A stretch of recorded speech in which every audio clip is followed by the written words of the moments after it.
Hello friends, welcome to my channel. இன்றைக்கி என்னோடய cooking சேனலில் பார்த்தீங்கன்னா சமையல் வீடியோ தான்.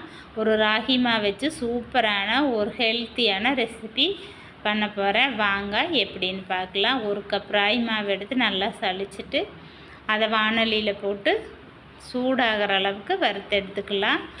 அடுப்பை சிம்மில் வச்சுக்குங்க. வறுத்தெடுத்து தண்ணி தெளித்து நல்லா பிசைஞ்சுக்கங்க. கையில் சூடாக இருக்குது, நல்லா பிசைஞ்சு சாஃப்டாகிற அளவுக்கு இருக்கணுங்க. கொல கொலன்னு போயிடக்கூடாது, கல்லாட்டம் ஆகக்கூடாது. இந்த அளவுக்கு இருக்கணும். ஒரு 5 நிமிஷம் அதை மூடி வச்சிடலாம். அதுக்கப்புறம் எடுத்து தோசைக்கல்லில் வச்சு இந்த மாதிரி ரொட்டி மாதிரி சுட்டு எடுத்துக்கலாம். அடுப்பை சிம்மில் வச்சு நல்லா வேக விட்டு எடுத்துருங்க. அப்போ தான் நல்லா இருக்குது. எடுத்து ஆற வச்சிடணும். ஆற வச்சு இதை பிச்சு மிக்ஸி சாரில் போட்டு நல்லா அரைச்சி எடுத்துக்கலாங்க.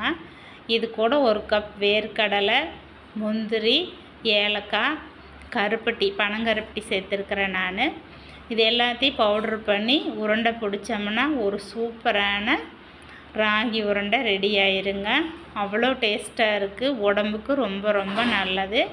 குழந்தைங்களும் விரும்பி சாப்பிடுவாங்க. நம்ம ராகி களியாக கொடுத்தா கூட குழந்தைங்க சாப்பிட மாட்டாங்க.